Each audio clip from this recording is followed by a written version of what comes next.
this isn't the thing, right? No. The reception is made clear. There's two.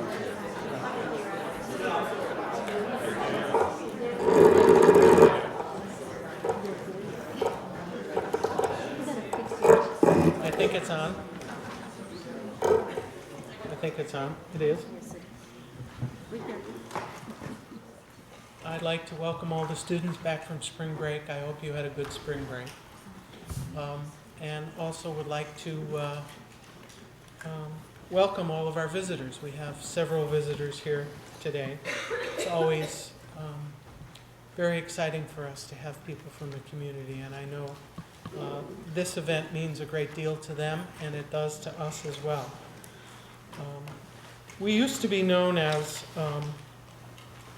the Center for the Study of the Holocaust, and it became very clear after I became the director that we needed to change that name. That although the Holocaust is the prototypical genocide, there were many genocides that happened before, and unfortunately genocides that happened afterwards.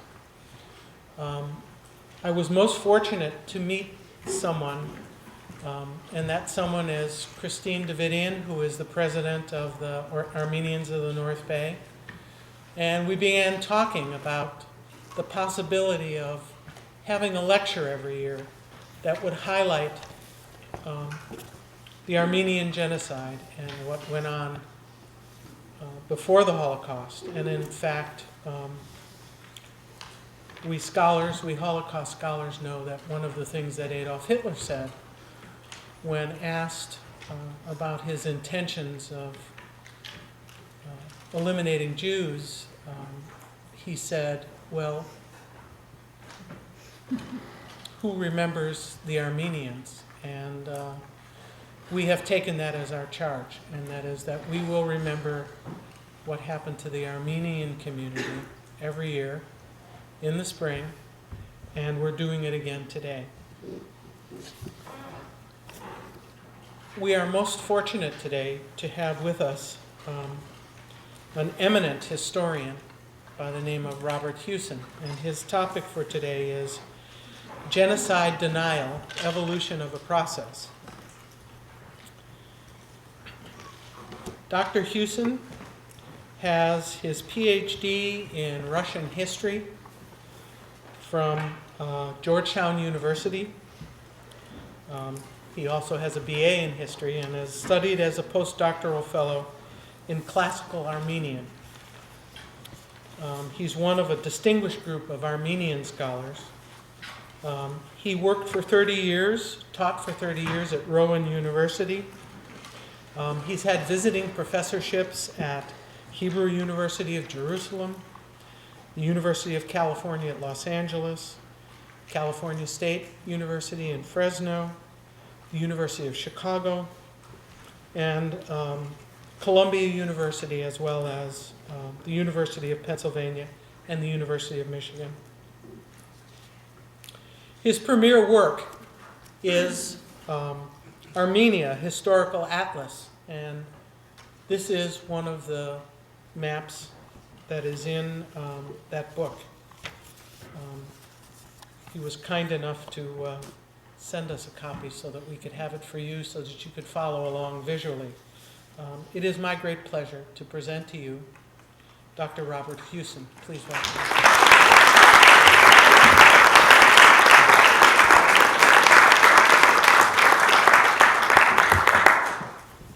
Thank you very kindly.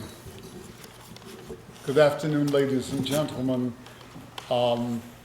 It's a pleasure to be here with you. I have a certain remote connection with Sonoma State University. My former university, where I taught for 30 years, Rowan, is now has your former president as its president, Dr. Donald Farish, is president of Rowan now, and he always spoke very well of Sonoma and his long experiences here. It's a pleasure to be here. As I said, I'd like to thank Mrs. Christine Davidian for inviting me to participate in this series, and also Dr. Myrna Goodman, Director of the Center for the Study of the Holocaust and Genocide, for her role in making it possible for me to be with you today. The subject of my talk, of course, concerns Armenia. And that's an ancient country of the Middle East, for those of you who are not familiar with it. It was a large country which lost its independence in the 11th century and then became divided between the Turks and the Persians in the 1500s. The Ottoman Empire, as the Turkish Empire was called, acquired the bulk of the country, and the Persians acquired the east. And on this map you can see Armenia located there in the northwest quadrant of the Middle East, at the eastern end of the Anatolian Peninsula, and you see these red lines which indicate the various invaders of Armenia, because as you can see from the map, I think very graphically, it was a crossroads of merchants, traders, and of course invading armies. So Armenia's had a very tragic history, and eventually the country was submerged, divided, as I said, between Ottoman Turkey and the Persians. The Russians acquired Persian Armenia, the smallest part of the country, in 1828. And Armenia remained under Russian rule until 1918, when it became independent briefly for 2 years as a republic. And then it was re-annexed by Russia and became part of the Soviet Union until 1991, when the Soviet Union collapsed and Armenia became independent once again. So it's been independent twice in the past 1,000 years. The Turkish section of the country, the largest part, was completely denuded of its Armenian population during and just after the First World War, the period 1915 to 1923. I'm going to be speaking specifically about the Armenian genocide and the evolution of the denial of the Armenian genocide. It's a controversial subject that's been hotly debated and made extremely current by the insistence of the European Union that the government of the modern Turkish Republic confess to the wicked deeds of the old Ottoman Empire that preceded it, before being considered as a member of this somewhat exclusive club. What they're being asked to admit is that in the years 1915 to 23, the Turkish government attempted to exterminate its Armenian population, a procedure termed by Armenians the Armenian Genocide. Now, Turkey wants to get into the European Union very badly, and there are important members of the European Union that would rather not have Turkey in. So the European Union is requiring that Turkey admit to the genocide, and I think some people hope they won't, in order they would have a legitimate reason to keep them out. The Turks, aided by non-Turkish boosters in the West, denied that anything that can be called a genocide actually took place in Anatolia during or after World War I. And the evolution of this process of denial is what I want to survey with you today. For many decades after the First World War, the genocide of the Armenian population of Anatolia was a recognized historical fact in the Western world. Many books and an infinite number of articles were written about the subject. Memoirs were written, eyewitness accounts published, and government documents made available. Gradually, however, over the years, the story faded from popular memory. The Armenians had always wanted a republic of their own, and with the establishment of Soviet Armenia, they were thought to have acquired it. The Treaty of Lausanne ended the war between the Allies in World War I and the Ottoman Empire, and there were no more starving Armenians to take pity on.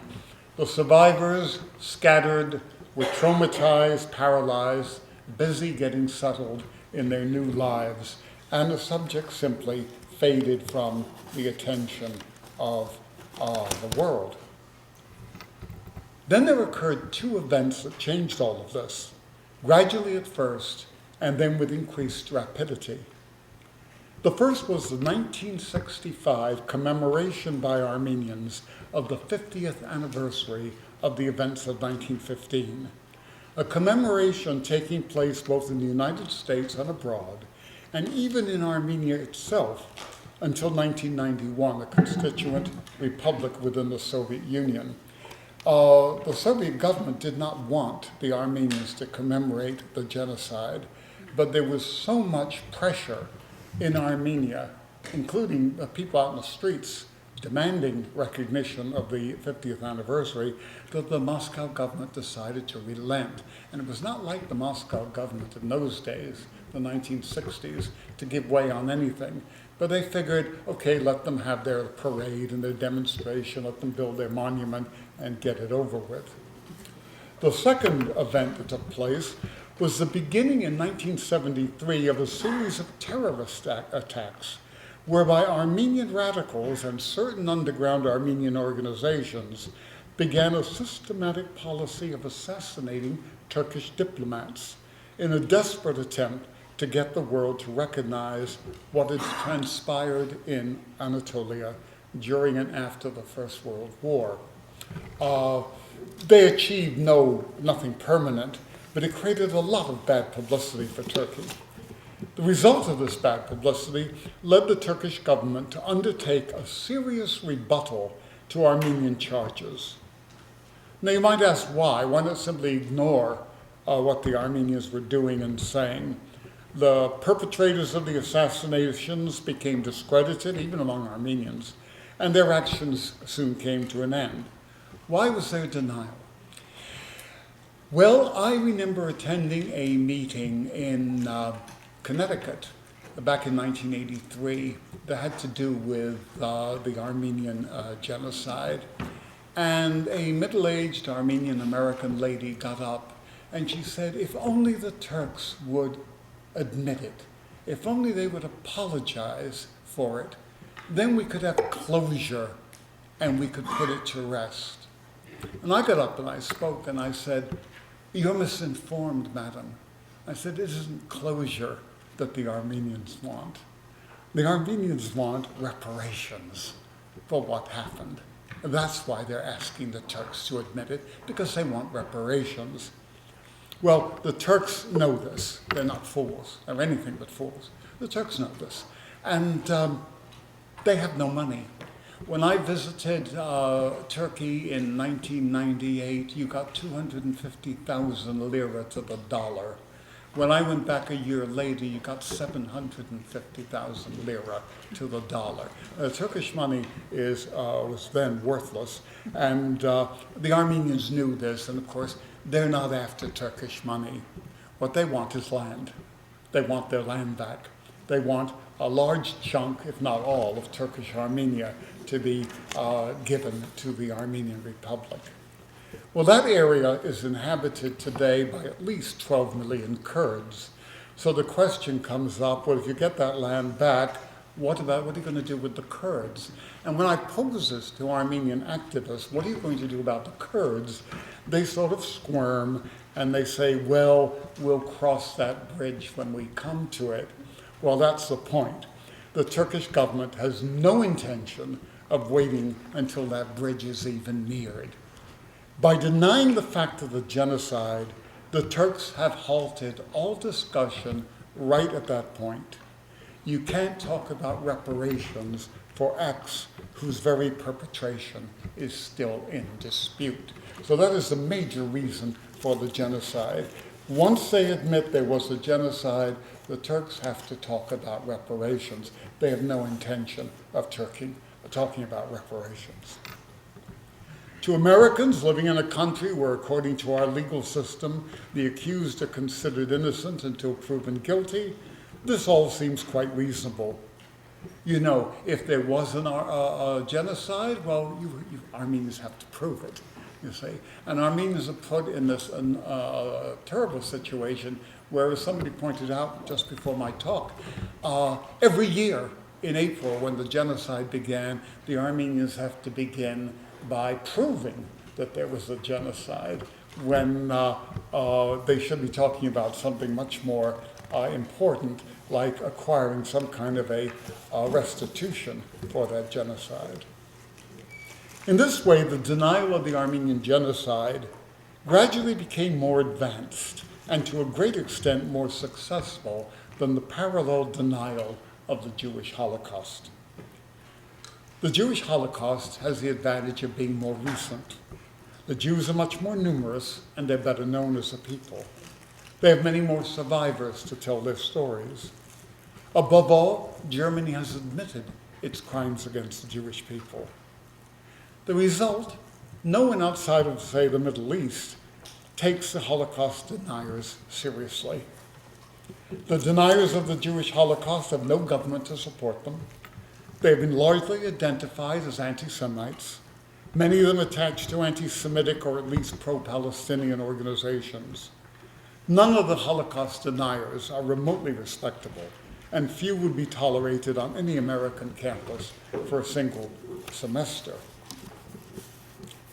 The deniers of the Armenian genocide have had better luck. Outside of a few centers in this country, New York, New Jersey, California, Armenians are rare in this country. Most people know virtually nothing about the events that took place in Armenia during World War I. So much so that the word alleged is often applied to the genocide in the American press, and a few deniers have even managed to occupy positions in certain academic institutions. I'm going to be talking very briefly about the major figures so you get an idea of the people that form the denial community. The first one, the most important one, is Dr. Stanford Shaw, who recently died. He was a tenured professor at UCLA for decades, and in 1992 retired with honors. A second is Heath Lowry, holder of a chair of Turkish studies at Princeton University, despite serious questions about his academic credentials and his reputed association with the Turkish secret police. And the third is Dr. Justin McCarthy, the most respectable of the three, who is a tenured professor at the University of Louisville, Kentucky. There's no point in saying that these individuals are pro-Turkish or Turkophile. There's nothing unexpected about that. Many of the most active scholars accept the reality of the genocide are either Armenian or pro-Armenian and make no bones about it. There's no point saying that Heath Lowry was formerly director of the Institute for Turkish Studies, a Turkish government-financed operation serving Turkish interests. He was. But most Armenian chairs have been funded by Armenian organizations and by individuals, obviously, to serve Armenian interests. There's no point in saying that Heath Lowry and Justin McCarthy were students of Stanford Shaw. Many practicing Armenists have been students of Richard Hovhannissian, the major champion of the Armenian genocide. So what? Were Shaw and Lowry married to Turkish women? I know two major non-Armenian Armenists who have Armenian wives. I mean, these are accusations thrown at these people that I think are a waste of time. The problem is not who they studied under or who they're married to. The problem begins with their claim to be scholars, but who are willing to write books and articles containing either deliberate falsehoods or omitting contrary data that does not support their published views and are thus misleading. To see the mud slung from both sides, the Turks and the Armenians, you need only consult the internet. You have only to look up the people I've named, the concerned individuals, and you'll find both sides of the story, sometimes presented in an academic and disinterested manner, and frequently as barefaced polemic. On the Armenian side, Dr. Richard G. Hovhannissian, professor of history at UCLA, and with Vahakam Dadrian, one of the two foremost authorities in the world on the Armenian genocide, has taken the lead in confronting genocide denial, beginning at the annual convention of the Middle East Studies Association in New York City in 1977. There he launched the first public critique of Stanford Shaw's two-volume History of the Ottoman Empire, in which Shaw took the position that there had never been a pre-planned genocide, that what happened to the Armenians was largely their own fault, and that nothing that occurred was part of an advanced plan of the Turks to exterminate the Armenian people. The other great defender of the genocide, Dr. Hakan Dadrian, is an especially prolific author. Having mastered many languages, including modern and Ottoman Turkish, he has researched archives in many different countries, as few have done before him. While Dadrian's specialization is genocide in general, most of his study concerns the Armenian genocide, even though he has publications regarding such other cases as the Jewish Holocaust and the destruction of the American Indians. Much of my own view of the genocide debate has been colored by my readings in the works of Richard Hovhannissian, but I've also read what Shaw and McCarthy have had to say as well, and also some of the materials published in English in Istanbul and Ankara. A scholar of great erudition and enormous energy, Hovhannissian cites 4 stages in denial as the Turkish response to accusations of genocide have moved from absolute negation, denial, to rationalization, relativism, and trivialization. I accept all of Richard Hovhannissian's categories, but I see 3 other phases as well. I'd like to take the categories of Hovhannissian and those that I have added and examine them one by one. Phase 1 I call obliteration. Obliteration or erasure. By this I mean the conscious and deliberate attempt to remove the Armenian presence in Turkish Armenia from the historical record. It is in effect the final stage of the genocide, and it is still in progress. Genocide is the physical annihilation of a given ethnic entity, the murder of a people, what the Germans call Völkermord. Obliteration is the removal of the evidence of their past presence in the areas within which they once lived. There are 2 aspects to this ethnic obliteration. The first is the elimination of pre-Turkish place names, not only on the Armenian plateau, but anywhere in Anatolia where they might be found.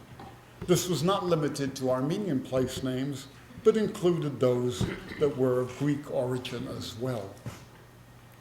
The second aspect is the wanton destruction of architectural remains that attest to the previous presence of non-Turkish elements upon the same plateau. The elimination of non-Turkish place names is not a serious matter. Names can always be changed back, as witness St. Petersburg, which became Petrograd during the First World War, Leningrad after the First World War, and now it's St. Petersburg again. Much more serious is the destruction of Armenian and Greek buildings, ranging from humble village churches to major architectural monuments. On the other hand, we have seen the recent restoration of the Church of the Holy Cross on the island of Akdamar in Lake Van, completed last summer and celebrated in Turkey by a commemorative ceremony this past month, March 17th. This was done not because the Turks relented on the destruction of Armenian monuments, but because they tried to get tourists out to that part of Turkey. And this is one of the few things worth going out there to see, you know. So. Phase 2 is denial properly called. The idea that no genocide ever took place. Stanford Shaw, of course, was the arch-denier, which leads me to the Stanford Shaw Affair. His 2-volume work, History of the Ottoman Empire and Modern Turkey, written with the collaboration of his Turkish wife, Errol Shaw, created a great stir when it first appeared in 1977. The response to this book passed through 3 stages. The first was the academic reaction. The book was generally received by American reviewers, but many Turkologists criticized the book for its numerous errors of historical fact. Armenian scholars criticized it because of its bias. I'll give you an example of what we mean by bias. In the book, Stanford Shaw mentions the seizure by Armenians of the Ottoman Bank in Constantinople in 1896. But in doing so, he makes no mention of the 3 years of massacre in Armenia that had taken place previously to the seizure of the Ottoman Bank. That makes no mention of why. What the impression you get is that the wicked Armenians just grabbed this bank and did this illegally. The second response to Shaw's work was the student reaction at UCLA, where there was a great uproar. There were demonstrations on campus, picketing of Shaw's classes, trashing of his office. They broke into his office and vandalized it, threats and harassment, culminating in the bombing of his home. Shaw had to take a year's leave of absence while things cooled down. Finally, the reaction of scholars knowledgeable in both sides of the story formed the third response. Scholars who were able to approach the book with facts, figures, and above all with a knowledge of Turkish, both Ottoman and modern. The biggest mistake, of course, was the personal attack on Stanford Shaw. Nothing is more sacred to academicians in the Western world than freedom of expression and the doctrine that the only way to fight an idea is to argue against it with better ideas, not through suppression.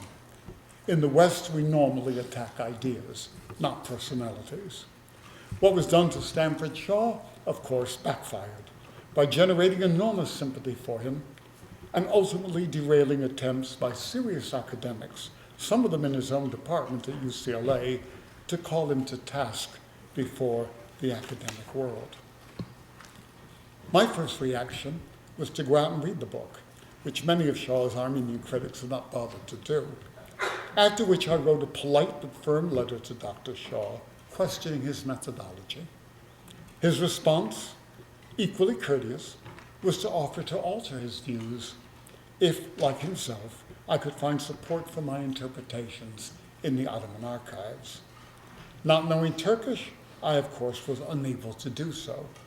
Professor Shaw had therefore deftly and, as I said, courteously shut me up. Unfortunately for Dr. Shaw, however, other people less ignorant of Turkish than I had been in the archives for themselves, so much so that they were able to demonstrate that despite his letter to me, Dr. Shaw did not appear to have been in the Ottoman archives to any degree, perhaps not even at all. On the contrary, he had found a much simpler way of composing his text. For this, we must turn to the work of Speros Vrionis, at that time a colleague of Stanford Shaw in the history department at UCLA. A specialist in Byzantine, Seljuk, and early Ottoman studies, fully trained in the reading of Ottoman and modern Turkish, and recognizing certain passages in Shaw's book as material that he had read elsewhere for himself, Vrionis discovered to his dismay that a full 40% of Shaw's book was plagiarized from the work of a Turkish historian. He then found that another 40% had been plagiarized from the work of another Turkish historian. He then found that 10% of the book had been lifted from a Turkish encyclopedia. Professor Vrionis declined to expend his time pursuing the question of how much of the remaining 10% of the book might have been plagiarized as well. With 90% demonstrably plagiarized, what would it matter where he got the rest of the book? Armed with his findings, Vrionis, and by the way, I heard this story directly from Vrionis himself. Armed with his findings, Vrionis went to the administration at UCLA and demonstrated what I have just described. In a word, the 2-volume opus of Stanford Shaw, supposedly based on fresh research in the Ottoman archives, a work that had made his reputation as a scholar, was in fact an almost total fraud. All of this Vrionis demonstrated in a book that he wrote describing his analysis of Shaw's 2 volumes. Again, to his dismay, Professor Vrionis discovered that the administration at UCLA, apparently fearing bad publicity and a long, costly, and embarrassing litigation, declined to take any action regarding Dr. Shaw's activities, least of all to remove him from his position. All right, they said to Briones, in effect, you've made your point, let it go, enough's enough. Briones had been offered a position at NYU. He told the administration, either Shaw goes or I go. Believe it or not, they let Briones go, and he went to NYU. The story does not end here. Professor Shaw was eventually named Distinguished Professor at UCLA, and upon his retirement in 1992, was tendered a banquet. He died last fall. This brings us to the Heath Lowry affair. Heath Lowry is a professor at Princeton University whose recent appointment to a chair of Turkish studies, funded by the Turkish government in 1995, prompted a firestorm of protest. Lowry was denounced as a long-time lobbyist for the Turks. He was denounced for taking pictures. He was seen taking pictures of picketers outside of the Turkish embassy. He was the head of an endowed Turkish institution, the Turkish Institute for Turkish Studies in Washington, D.C., supposedly an independent operation. His career was noticeably short on scholarly accomplishments. He'd never held a full-time teaching position at American University and had never written a scholarly book published by a mainstream trade or university press. Finally, the terms of the chair, the terms of the endowment of this chair by the Turkish government, carried a requirement that the appointee must have conducted research in the Turkish archives. But since Turkey controls access to its archives and has been known to ban scholars that it considers unfriendly, the Turkish government would be allowed to manipulate the pool of applicants. Princeton accepted these terms. Now, the Turks then offered to set up a chair at UCLA, but UCLA, apparently fearful of more problems, declined the offer. The offer was made to Harvard. The Turkish government offered money for a chair at Harvard University. Harvard accepted with the proviso that this term, that the holder of the chair be able to conduct research in Turkish archives, be removed. The response to Dr. Lowry's appointment was predictable. Over 100 prominent scholars and writers signed a petition decrying what they called scholarly corruption. There were a flurry of embarrassing articles in the journals of higher education, especially in the prestigious Chronicle of Higher Education, where the whole affair was covered closely. I wrote my own letter to Princeton University. I taught about an hour and a quarter away from it, and I wrote and offered my own polite protest, pointing out that Dr. Lowry had been the director of the Institute for Turkish Studies, which was by no means an independent operation. They never replied, and the chair went through, and Professor Lowry sits there today. I think the attitude at Princeton was, I think it was a mistake, but the attitude at Princeton was, no one's going to tell Princeton who it's going to appoint to a particular position. I remember, I'm going to take a little moment to tell you this anecdote. I remember when they were looking for a holder of the first Armenian chair at Harvard University, and they were considering different people, and some of whom were not Armenians. And the people who'd organized that chair went to Harvard and said, we think an Armenian ought to hold that chair. Well, you don't talk like that to Harvard. And Harvard picked the man they wanted, and he wasn't an Armenian. And the person who told me that was one of the people who was competing for the job. And when they told him that we're speaking to Harvard University, that the position should be held by an Armenian, he said, I knew right then and there I wasn't going to get the job. And that brings us very briefly to the Bernard Lewis affair. Bernard Lewis was an extremely a respected historian. I used his books when I was in college. He's still alive, so he's up there, believe me. But he's a very respected scholar. But in an interview with the French journal Le Monde in 1993, he denied that what happened in 1915 in Turkey was a genocide. Well, that's illegal in France. And Bernard Lewis was brought to trial for it, but he was acquitted. Phase 3 of genocide denial is trivialization. Trivialization is a process of taking something important and arguing that it is, in the end, no great matter at all. This takes two forms. This trivialization takes two forms. First, the denigration of the sources. You know, if you're going to say there's a genocide, you have to have sources to prove it, and the genocide deniers denigrate the sources. The Armenian sources, how can we believe the Armenians, who have such a stake in discrediting the Turks? This is what they say. The British, French, and Russian sources, they were at war with Ottoman Turkey. We're talking here of wartime propaganda. The German and Austrian sources, weren't they allies of Ottoman Turkey? Yes, they were, but after all, they were both Christian states and had a Christian bias in favor of the Armenians. What about the missionaries, American, German, Danish? They too were pro-Armenian and anti-Muslim. What about the resident consuls, representatives of the foreign ambassadors in Constantinople, the representatives in the provinces? There was an Italian ambassador at Trabzon. There was a Persian ambassador, consul at Van. Well, these were all dismissed. The Italian consul, he was a Christian. He was prejudiced against the Turks. The Persians, well, they're Shiites, and they hate the Turks because the Turks are Sunnis.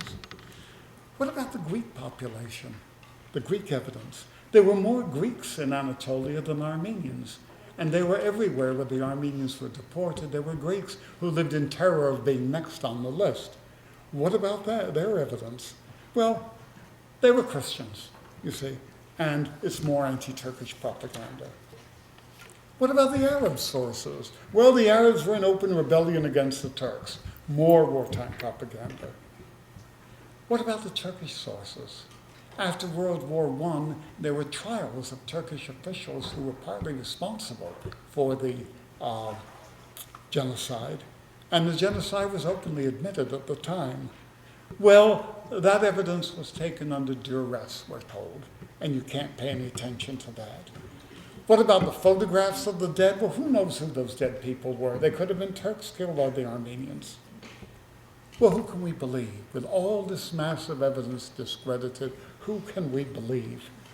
No problem. Why, we have the testimony of the accused. Only the Turks are telling the truth. Only the accused have no reason to hide the facts. The only problem with this, of course, is that the Turks are alone in their version of what happened. All of the reports, local and foreign, Armenian, American, British, French, Russian, German, Austrian, Italian, Danish, Greek, Arab, Persian, agree with one another. Even a Venezuelan soldier of fortune fighting with the Turks corroborates the Armenian claim that Armenians were massacred at government order. The second aspect of trivialization is the reduction of the number of victims. The master at this is Justin McCarthy. He admits that the Turkish census takers undercounted the Armenians in Turkey, and he freely raises the figures to account for this. But he then asserts that the Turks also undercounted the Turkish population, so that their figures have to be raised as well. Now, that's Justin McCarthy's approach. A major contention of genocide deniers has been to reject Armenian figures for the number of victims of the genocide. And here they have a strong point.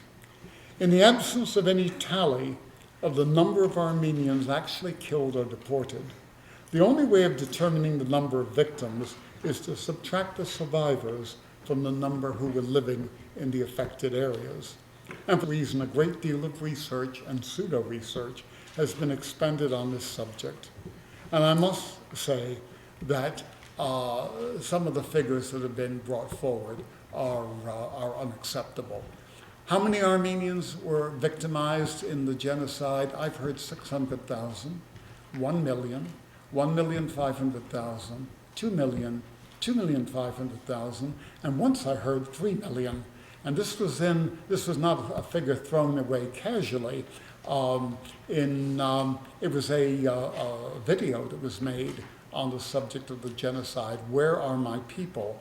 And the narrator said 3 million Armenians were victims of the genocide, 2 million assassinated, and 1 million deported. Well, when you're going from 600,000 to 3 million, what you're saying is nobody knows. And that's about all I can say. Nobody knows how many people were killed. We don't know how many were there, and the survivors survived in different countries where no adequate census was taken. They moved from place to place. There's no way of telling. And Armenians have had it rather easy that way. They've thrown these figures around for decades, and only now are they being challenged. And the challenges are valid in this case. The Turks and their supporters say that there were never more than 900,000 Armenians in the affected area, of whom at least 2/3 survived. The result, the number of Armenians who perished could be no more than 300,000, and an equal number of Muslims died at the same time from the same causes: famine, disease, exposure, wartime dislocations, and mutual slaughter. Yes, there was civil strife, there was civil war in Anatolia, but a government-sponsored genocide, that is denied. Phase 5 of denial is rationalization. Straightforward denial hasn't worked. It was necessary for the Turks to face the fact that something terrible did occur in Anatolia during World War I. But it was not what it appeared. Of course it happened, but gee whiz, it was wartime. War is hell. Let's look at both sides of the story, and here I'm quoting. Let's avoid prejudice, stereotyping, and scapegoating that are holdovers from the wartime propaganda of World War I. And also, they criticize what they call the machinations of Armenian activists who seek only to enrich themselves by passing the Armenians off as victims, or hope to advance themselves by jumping on the bandwagon that has made brilliant careers for Jewish academics and others who have helped make the Holocaust a richly rewarding industry. That's their terminology. There was no genocide, they say, no intention of killing the Armenians, and certainly no premeditation. It was all due to the horrors and dislocation of foreign invasion and civil war. And it was the fault of the Armenians. Occasionally the Kurds get blamed, since the Kurds are the bad guys in modern Turkey. The revisionists are willing to blame the Kurds. Phase 6 is relativism. Rationalization and relativism are not identical, but they are close enough that rationalizers of the Armenian genocide are usually practitioners of relativism as well. Yes, the events in Anatolia in World War I were horrible, but alas, these things have always happened. 1915 was a bad year all over. Look at the Western Front in France. Look at the US treatment of American Indians, they say. Look at the Japanese rape of Nanking. Look at the German treatment of Jews, Gypsies, Poles, and Ukrainians. Look at the American bombing of Hamburg, Dresden, Hiroshima, Nagasaki. Look at the American incarceration of Japanese and Japanese Americans in 1942. Look at all the lynchings of Negroes. And since World War II, look at what's happened in Cambodia, Uganda, Darfur, and other places. Well, my attitude, of course, is that these things did take place, and they still do, but it doesn't make them right. So you can't excuse the Armenian genocide on the grounds that these things have happened elsewhere. Meanwhile, Germany has done what it can to recompense the Jews, insofar as you can, for that many people killed.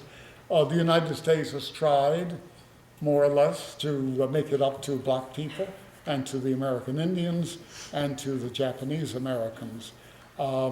Turkey continues to deny everything.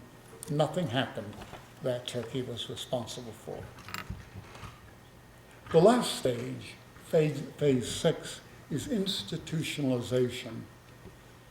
In 1965, an organization was formed in Washington, the Armenian Assembly. I was invited to participate in the deliberations. I declined to do so. This was an umbrella group that was formed to act as a representative in Washington of the Armenian community in this country. This was then paralleled by the founding, a few years later, of the Assembly of Turkish American Institutions, paralleling the Armenian Assembly. Both of them are lobbying organizations. Both of them are headquartered in Washington, D.C., and both of them are devoted to advancing the interests of their particular groups. The Armenian Assembly, of course, has much more clout, since there are far more Armenians than Turks in this country. Also founded has been the Zorian Institute for Contemporary Armenian Research and Documentation on the Genocide, Diaspora, and Armenia. This was founded in Cambridge, Massachusetts in 1982. A branch was founded in Toronto in 1984. And I believe that there's a branch in Los Angeles. I have to check on that. Together, they've published close to 20 titles on the genocide from the Armenian perspective. As part of this institutionalization, we may mention the Institute for Turkish Studies, which I've already spoken about, founded in 1993 with a grant of $10 million from the Turkish government. And of course, the various chairs of Armenian and Turkish studies established in this country since 1958. So where do we stand today? Denial and other techniques have been getting the Turks nowhere, and they're under serious pressure from the European Union. While the genocide deniers have become increasingly sophisticated in their attempts to erase the historical memory of the catastrophe, genocide defenders and Armenian activists dealing with the Armenian genocide have become equally skillful in responding. And they have been following unashamedly in the footsteps of Jewish activists, copying their more successful policies step by step. Just as there are now many institutes, departments, programs, and courses in Holocaust studies, in recent years there have emerged institutes, departments, programs, and courses in the Armenian genocide. Just as Jewish lobbyists have pressured legislators to include Holocaust studies in our high schools, so in northern New Jersey and California, the teaching of the Armenian genocide has been mandated or in preparation. Publishers have been busy putting together suitable textbooks for use in the local public schools in such courses. Not surprisingly, sponsors of recent chairs of Armenian studies have stipulated that the chairs are of modern Armenian history, not of ancient or medieval Armenian history or Armenian history in general. When I was invited to teach at CSU Fresno as a Kazadian visiting professor, I was required to teach but one course, but the terms of the grant that set up this program required the course to be in modern Armenian history. And I was to give 3 public lectures on the same subject. So you see that the people who set up these chairs now are more interested in a modern period than in anything else. It's the genocide they're really interested in. And some of the more recent programs set up in Armenian studies not only specify modern Armenian history, they specify the genocide. Another ongoing movement among Armenian activists has been the push to achieve a recognition on the national level of the events of 1915 as a genocide, a goal that has been already achieved in France, Belgium, the Netherlands, and Poland, and other countries.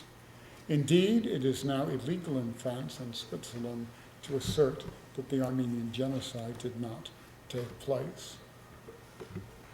These anti-denial laws I personally find particularly troubling. I've already mentioned the Bernard Lewis affair when he was brought to trial for denying the Armenian genocide. I personally do not feel that the way to fight these denials is through suppression. If they're going to say that the genocide didn't take place, I think we have to combat them with proof that it did take place, not forbid them to discuss the subject. A free country does not forbid the discussion of anything. The saga of genocide denial is not a matter of mere historical interest. It is still in progress. It is still going on, and absent Stanford Shaw, to a great extent, it's going on with the same personnel. There's a new face, however. Gunter Levy, a retired professor from Amherst, the University of Massachusetts at Amherst, a very fine scholar. And he's written a new book published just last summer on the Armenian genocide, which he refers to as the disputed genocide. It's the most sophisticated attack on the idea of the genocide to appear to date. It is beautifully written and well researched. Levy gives the Armenians everything that they have argued for over the past 40 to 90 years. Yes, the catastrophe happened. Oh, it was terrible. Massacre of men, rape of women, kidnapping of children, plunder of valuables, looting and destruction of churches. He admits everything that the Armenians have ever claimed, except for one thing. The Ottoman government was not responsible. There was no government direction in these catastrophes and no premeditation. The catch here is that if the Ottoman government was not responsible, then the present government of the Turkish Republic cannot be held responsible either. In other words, reparations are not appropriate. This book has been attacked by Vahakan Dadrian, and I'll just read one brief passage from his review of the book. This is Dadrian speaking. For me, Turkey's genocide of the Armenians excludes them from the European Union, not because their forefathers did it, but rather because no one in, or particularly no leader of Turkey, has ever admitted it. They have never apologized, never made reparations, never made amends, never admitted any wrongdoing whatsoever. To the contrary, they have even passed laws that make it illegal to discuss it. But the old-time deniers are still in the fray. Their latest salvo comes from an unexpected source, Justin McCarthy. His new book, The Armenian Rebellion at Van, just published by the University of Utah Press, appeared last month. Hitherto a holder of the position, well, certainly we all want to get to the bottom of this. He is now, with the collaboration of 3 Turkish authors, come up with a description of the defense of Van in 1915, supposedly based on research in the Ottoman archives. He cites the affair at Van as a rebellion against legitimate Ottoman authority in the face of an imminent Russian invasion, welcomed by the local Armenians. Well, I know a great deal about the events at Van. According to McCarthy, the Armenians were planning a rebellion, and with the approach of the Russian army, they launched one. There's no mention in McCarthy's book about the massacres that had already begun in the villages around Van, which I know of from eyewitnesses. This is by no means a new interpretation of what occurred in the spring of 1915. It is in fact quite an old interpretation on the part of the Turks. Visiting Van in 1998 and again in 1999, I saw in the local museum of the history of Van a display depicting the Armenian atrocities against the Muslim population that took place during the Armenian Rebellion. The signs on the exhibits were in Turkish, but conveniently an English translation was added. This is not the place for refutation of these various arguments put forth by deniers. Suffice it to say that at least 3 Turkish scholars, all currently employed at American universities, accept the genocide for what it was with qualification, and who even recognize the need for reparations. The most important of these individuals is Taner Akcem, a prolific author who teaches at the University of Minnesota. One good thing has come out of this genocide denial. It has forced Western scholars and Armenian scholars to gather their forces, dig into the archives, reevaluate the sources, and fine-tune their methodology and arguments. They've even drawn me into the subject. I'm not a specialist in the modern era, but I've become much more interested in the genocide since the emergence of the denial. I'm going to conclude here with 6 questions which I would pose to anyone who denies the existence of the Armenian genocide. First, if it was not pre-planned, premeditated, how did it begin so quickly after the outbreak of the war and proceed with such efficiency? World War II broke out in 1939. It wasn't until 1942 that the government decided to exterminate the Jews, and the mechanism to do this was not in place until a year later. Whereas the Ottoman genocide of the Armenians began 6 months after the outbreak of the First World War and proceeded very, very efficiently. Second, if the deportation of the Armenians was intended to protect the Ottoman defense against Russian invasion, why were the Armenians deported from the far west of Anatolia, from this part, Bursa, Ankara, that area there, far, far, hundreds of miles from the front, the Armenians were deported? Why, if the sole purpose of deporting them was to get them away from the Russian invaders? 3, if the deportations were not designed to harm the Armenians, why were they not deported to Western Anatolia, where sustenance could be found? Why were they sent to the barren Syrian desert, there to die of starvation? 4, if the deportation of the Armenians was only a wartime measure, why were the survivors not allowed to return to their homes once the war was over? 5, if there was no attempt to eliminate the Christian population, why were Armenians still being deported as late as 1923 and again as late as 1930? Why were the Greeks deported in the Great Population Exchange of 1922? Finally, if the government of the modern Turkish Republic is so benign in its intent towards its minorities, why were brutal and confiscatory taxes imposed upon Greek, Armenian, and Jewish businesses during the Second World War? And what was the cause and who was responsible for the riots aimed at Greek businesses in Istanbul in 1955? It is the silence of the deniers of the Armenian genocide in the face of these questions that give them away. They have no answers for them, and in their denial of the genocide, they ignore them. The short-range goal, of course, is their own particular interests. But the long-range result of genocide denial is that you lay the basis for future genocides. Do you want to get rid of your inconvenient minorities? You simply murder them. And then afterwards, you just deny that you did. In the words of Adolf Hitler, already quoted to you, who now speaks of the Armenians? Thank you.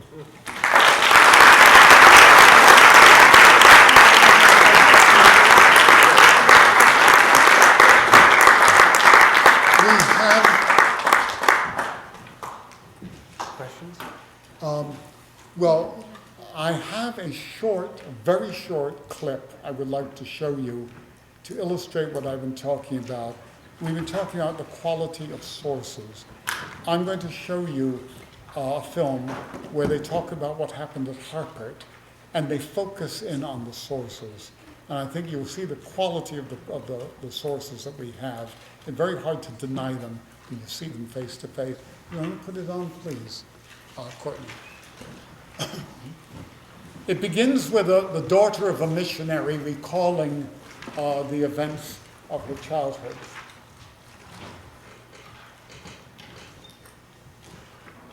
And we was out underneath the mulberry trees. We used to eat the mulberries as fast as we could pick them. We had a good time under the trees.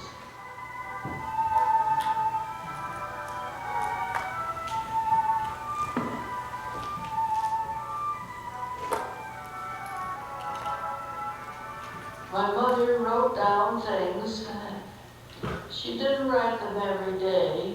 She just wrote them as they happened once in a while.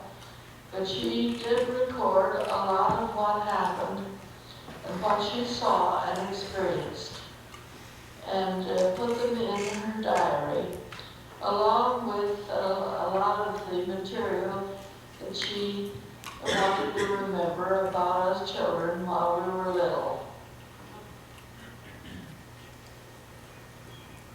My parents knew the Atkinsons. They were our neighbors. But until I found them, none of us knew that Casey Atkinson was keeping a secret record, one which could have exposed her to the Turkish authorities. The first entry by Mrs. Atkinson about the Armenian genocide was on May 2nd, 1915. May 2nd, several professors put in prison. The Atkinsons observed the tragedy that was unfolding from the vantage point of the house they had built. Mrs. Atkinson had personally designed the building and had done a great deal of the carpentry herself. She would often sit by the window to sort out what was happening in the street below.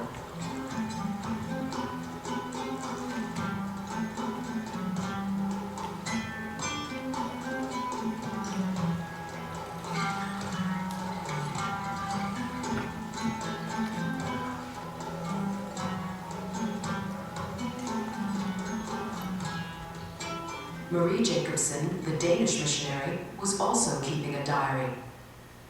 On May 1st, a day before Mrs. Atkinson's entry, Marie Jacobsen, writing in Danish, recorded the same events in her journal. Der var meget uro i Harput. Flere butikker og private huse blev undersøgt og lukket. There was a lot of disturbance in Harput. 3 of our professors and a teacher were fetched or picked up by soldiers and brought to the government building. A little later they were brought to their houses again, where they were while their houses were being searched. Any piece of paper with something written on was taken. All the men were put in jail. Everyone is scared and expect a massacre. May 4th. People are in great fear. Everyone says it's all being done according to a plan, and it's a certain beginning of a massacre. The German missionary Johannes Iman, the director of the Armenian orphanage, could see the danger to Armenians. On May 5th, Johannes Iman addressed the situation in Harput in a letter to the German ambassador in Constantinople, Freiherr Hans von Wangenheim. He wrote, "For a few days, strict house searches are conducted in the Christian houses in the town and its surroundings. People who appear suspicious to the government are arrested, and the people are ordered to give up their arms." Before our men were destroyed in the prisons, the Turks sent out messages that if the wives of these men would turn in all the guns, they would release their husbands from the prisons. And Reverend Amerikanian spoke from the pulpit one day saying that if the women would turn in their guns, that the Turks would release their husbands. Whereupon Mr. Henry Reeks, the missionary, who was head of the colleges there, got up and said, "If I were you, even if you don't have guns, buy them and turn them in." So many of the women bought guns and turned them to the government. Immediately, a message went to Constantinople saying that they had confiscated 1,000 guns from the Armenians who were rising against them. Consequently, they kept pushing that around, that we were rising against the Turks, which we were not. Those guns were turned in, were bought and turned in to have the husbands released. Instead of releasing the husbands, they murdered them and butchered them during the night and buried them in a big grave outside of the city. And Did you hear our fight up? yes. And then, of course, the men were all butchered, and then they began to take the women down the hill and kill them, butcher them also.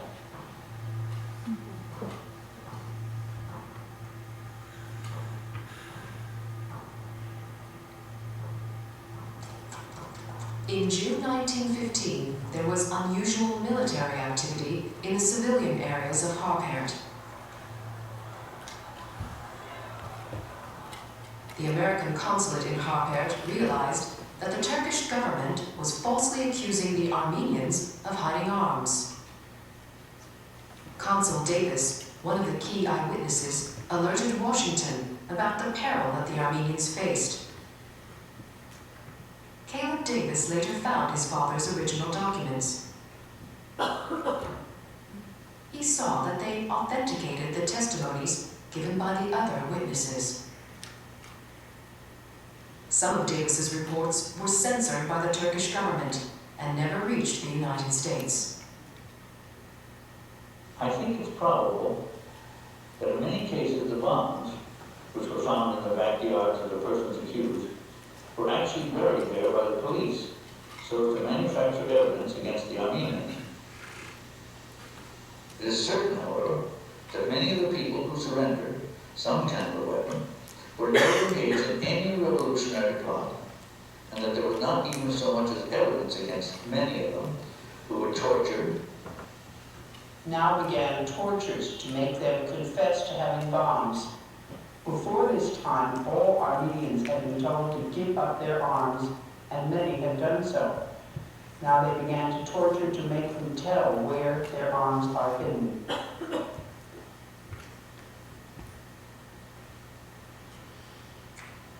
On June 18, Johannes Ehemann sent an urgent telegram to the German embassy. The Christians have given up their arms, and makes it clear that any allegation that the local Armenians would be in rebellion against the government are completely unbased. Professor Vorperian was taken in with all the intelligentsia to the prisons, and he was not tortured, but he was made to sit on a stool there and watch as they tortured the other professors and teachers and doctors, while they did some horrible, very horrible things to them, like putting a red hot metal pan on top of one professor's head, and pull his nails out with pliers. They put their hands and feet in vice and pull their nails and toenails out. And they would hang them upside down in the toilet, which was an outhouse, until their head touched the floor. And then they would slice the bottoms of their feet and put salt on them. And they would torture and torture all the professors, with one professor, Tanikejan, who was the head of the Armenian group in the Harpert. They pulled his eyes out and sent it to his family.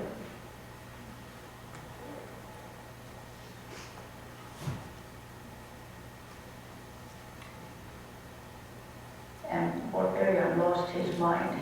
They released him and sent him to his home. And his home was just half a block from where we could watch him. He would run out of the house in the nude and he would scream, "Oh God, they did it again. Oh God, help them, they did it again. Help, help, help." He'd scream. And then his family would run out with sheets and bedspreads after him and cover him up and take him in this. This took place for about a month until finally he died.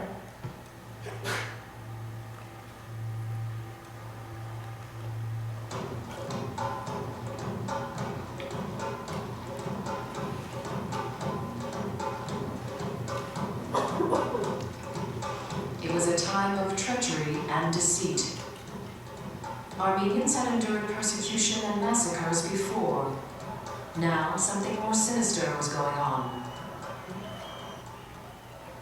Parents kept their children at home. Families were governed by fear. Living not far away from the Atkinsons were the Hagopians, Dr. Mikhail and his wife. During the night of June 22nd, Ahavni Hagopian was startled by frantic pounding on the door. Her infant son started to cry in his cradle.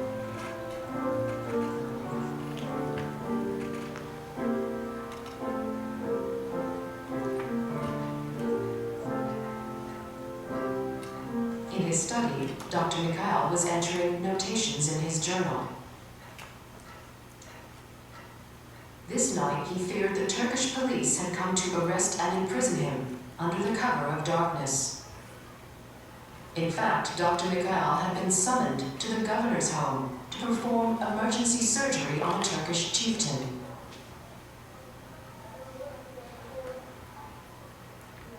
Mrs. Hagopian feared for her husband's life.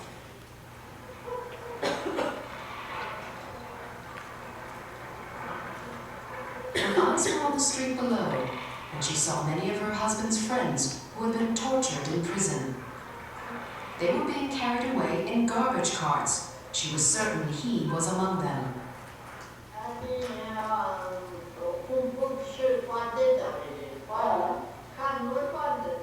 They took a large group that had been in prison for several days. They took them at night in garbage carts. Through the window, I saw them by the light of the moon. They made the able-bodied walk and put the old ones in the garbage carts. The Armenians deported this night became known as the Group of 800, the first of many groups forced on a death march. I think that's all we have time for. I think I've made the point that I wanted to make. The next morning, Mrs. Atkinson entered in her Let me say this, and then I'll take questions. There's only one truth, no matter what you're talking about. There's only one thing that is true. But there are many ways of lying. And what you have in the evidence that's come to us from all these different people from all over Anatolia always tallies. They always tell the same stories. Everything fits together. The only impression you can have is that these people are telling the truth. All right, I'll take questions. Or anyone would like to ask me a question? Any questions?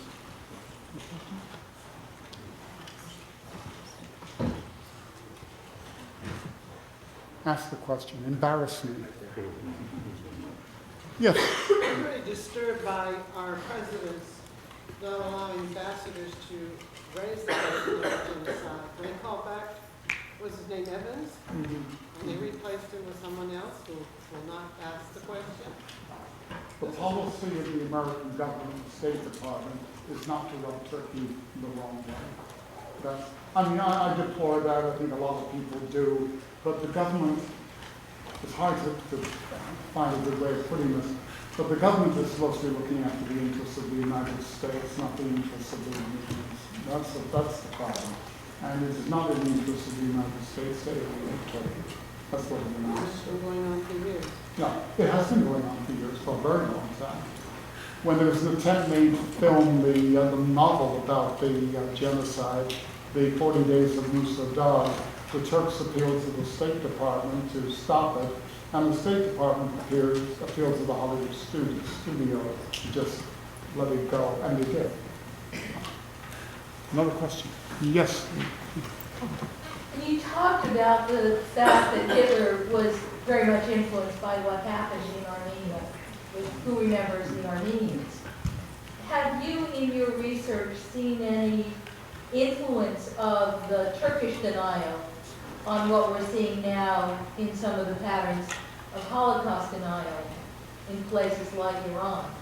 Well, I think they borrow from one another. There's no question about that. But as I said, the Holocaust deniers are a very shoddy lot.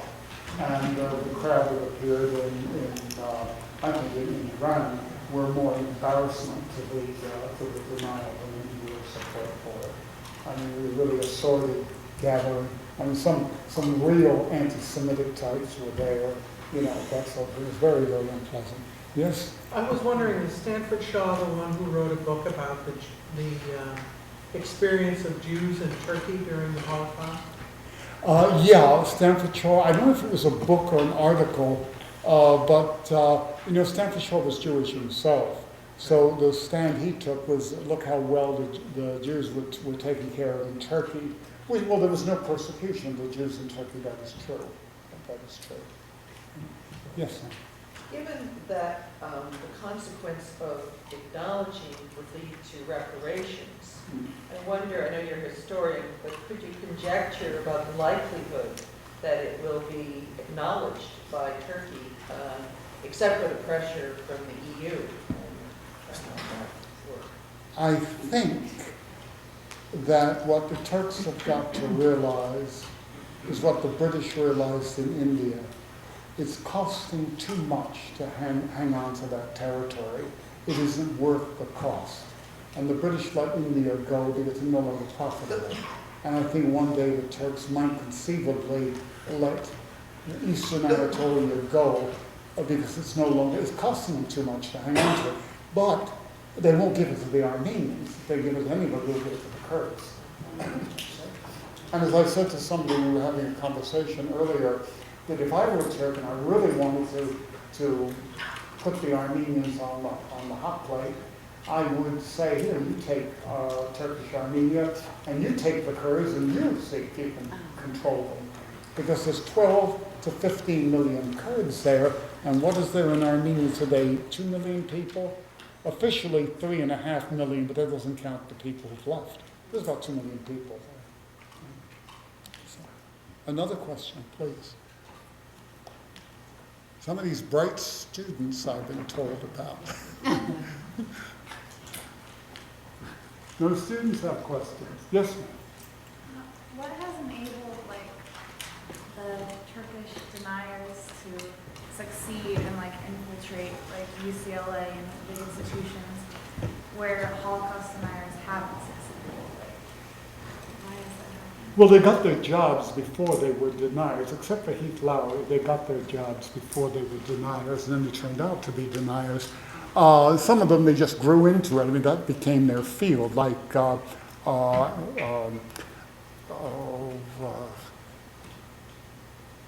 Stanford Shaw for one, and McCarthy for another. They sort of grew into it. They were hired, they were professors, and that became their work.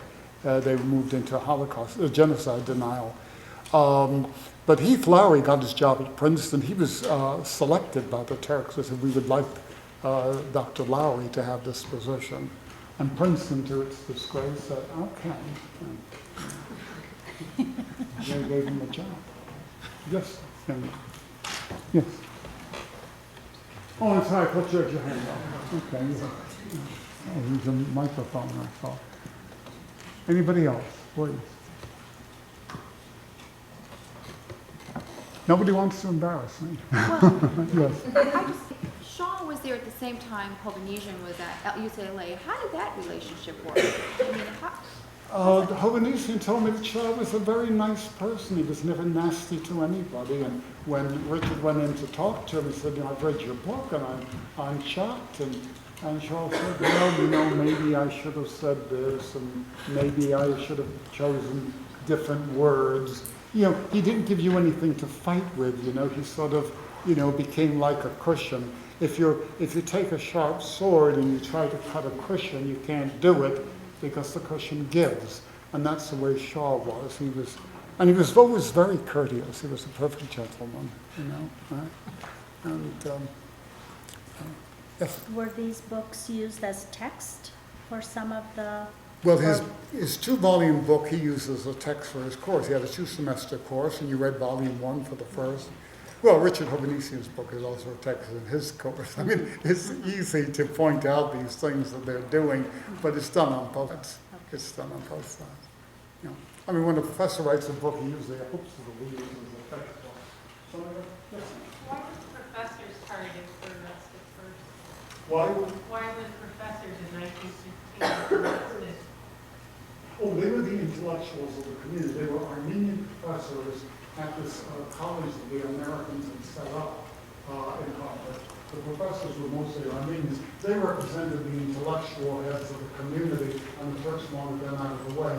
In Constantinople, where there was no deportation and no massacre in 1915, and the Armenian community was left in place, all the intellectuals, 250 of us, were gathered at the very, very beginning of the genocide and taken into Anatolia and murdered there. They were murdered. You see, you read about Armenian poets and Armenian writers and journalists, the death date is frequently 1915. These people arrested and taken out into the provinces and murdered. One man survived. He was the composer and musical arranger, a monk named Komidas. He survived because the Turk recognized him. He said, "You're the choral master, Komidas." He said, "I've seen your chorus perform in Constantinople," and he rescued him. But Komidas had already seen the massacre of the other intellectuals right before his eyes. He went insane. He died in a mental institution in 1935. It was a great loss. He was a brilliant man. I actually have a question. Sure. What do we do with all of our Bernard Lewis? For those of us who have been collecting him, I have quite a section in my library. I'm mortified. He's a brilliant scholar. I would not say anything about the scholarship of Bernard Lewis, but he took the attitude that well, I should have pointed this out, that it's come down to the nitty-gritty of it is, was there a genocide or was there not? I think Bernard Lewis will say, yes, all sorts of terrible things happened, but it was not a genocide. And there are certain people in Holocaust studies who want the Holocaust to be a unique incident for which there is no comparison. There are some people out there, I think most are not, certainly not here at Sonoma, but there are some people who feel that way. And Bernard Lewis is one, and I'm told that Gunter Levy is another. They want the uniqueness of the Holocaust to be unchallenged. Yes? When we studied the Holocaust, we talked a lot about the bystanders and the rescuers, the righteous Gentiles. In this genocide, were there such? Were there people who played both of those roles? My family survived because their next door neighbor was a Turkish justice of the peace. And some of my family was already in America, and my grandparents didn't know what to do, And their neighbor said, Turkish justice of the peace, if you can get out, get out. Because if there's a war, they're going to make a clean sweep of your people. He told my grandmother that in the summer of 1912. So much for it not being premeditated. A humble justice of the peace knew all about it 3 years before it began. There were righteous people. Every time you talk to an Armenian, I've made it a habit now, I'll say, how did your family survive? And it's one of three stories. We were warned by friendly Turks, we were hidden by friendly Kurds, or we were rescued by friendly Arabs in the desert. And when I was in Israel, at the time of the commemoration of the Armenian Genocide, which takes place at Hebrew University every year, I was asked to speak, being a visiting professor, and I spoke what I've just said. I said I was so impressed by the Garden of the Righteous at the Holocaust Memorial in Jerusalem, Yad Vashem. I said, I would like to see the day when the Armenians might set up a memorial to the righteous Muslims who protected Armenians one way or another. I met in Armenia a woman deep in her 90s who was Armenian, and she had been rescued by the man who married her to his son. And she was still alive, she was in her 90s, and she told us that they took the girls, they raped them, they cut their throats, and threw them in the river. And this Kurd standing there took her by the arm and said, you stay with me, I will be your deliverer. And he rescued her. He couldn't rescue them all, but he could take one for himself. And he married her to his son. So, yes? Lots of before the Holocaust, there were pogroms against Jews in Russia and Poland. The Holocaust was just the culmination of that. Was there something comparable in Armenia? In other words, were Armenians being singled out for pogroms? As early as 1894. So this may be a rationale for the government's lack of involvement, that this is just, groups of Armenian, Turkish Cossacks, if you will, who were ready to wage pogroms. Is that ever used as a rationale for? I have not heard it used that way. I've heard it used because what happened in the 1890s was government sponsored also.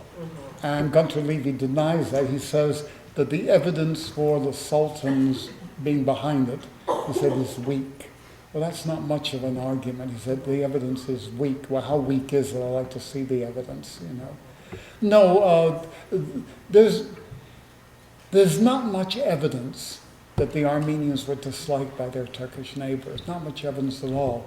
But once you get the mob going, you're telling people, take what you want, help yourselves. You can do anything to these people. And that's what happened in Poland when this terrible story, I can't remember the name of the village, but you may know it. There was a village in Poland where the Germans came in to make sure it was secure. And the headman of the village said, is it all right if we kill the Jews? He's talking to the invader of his own country. Is it all right if we kill the Jews? And the commander said, be our guest. And what happened? One half of the village murdered the other half. 1,500 Polish Catholics murdered 1,500 Jews in this one village. Herded them into a barn, set them on fire. Josie. I think that's the way it's pronounced. Josie?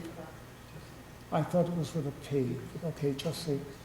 In any case, there was a whole article on it in the Atlantic Monthly a few years ago. It was a terrible case. And how do you explain this? How do you figure it out that they would do such a thing? And at the end of the article, the man who wrote the article said, when all the explanations are given, he said it boils down to they did it because they could. Because they could. They were authorized. Yes. Is one of the reasons that the Turks are so successful in denying it is their lack of documentation compared to what kind of documentation came out of the Holocaust? Oh no, there's plenty of documentation. They just deny its validity. There's plenty of documentation. Now they've cleaned out the Ottoman archives, but they did it in a sloppy way. And I mentioned Taner Akcem, who is one of the Turkish supporters of the Armenians. He's been in the archives. He said they've cleaned out all the orders. If you're looking for an order for the massacre of the Armenians, you're not going to find it. But what he found were things that were left behind, like a provincial governor wrote back to Constantinople and said, hey, if we killed the Armenians, who's going to bake the bread? All the bakers in town are Armenians. You see, so you can see that an order had gone out to kill the Armenians. And there was a couple of governors who were removed from their positions because they were soft on the Armenians. Yes? This idea of having historians from both sides kind of meet and reconcile what happened, do you see that as an academic, do you see that as constructive, or do you see that as bringing a victim to trial again kind of setting? Well, there have been meetings held. I think one was organized at the University of Michigan where scholars got together and debated this. But I don't think any of the key people on the denial side were there. Stanford Shaw, McCarthy, Lowry, they tend to keep a low profile. I attended meetings of the Middle East Studies Association. It's a huge convention, annual. I attended one in 1963 where all of these people were there and they all made their presentation, but they have not been there since. I have not seen them at any meetings since. They said what they had to say and then they retreated, and now they do it through publications.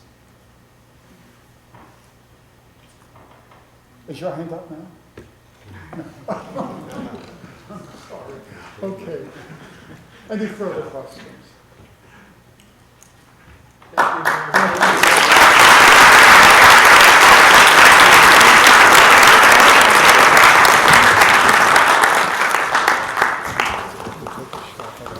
much for your brilliant speech. 1 second, please. Everyone, please, 1 second. Kimberly has an announcement. Where are you, Kimberly? Please, quickly. The white flyers that many of you received that I passed out with the attendance sheet, the Sociology Club is having a fundraiser tomorrow, the 18th. They're also having one next Wednesday, the 25th, and the following Wednesday, the 2nd.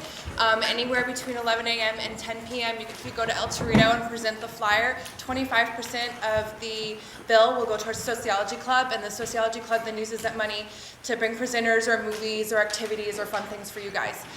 So if you didn't receive a flyer, just let me know. I can get you one.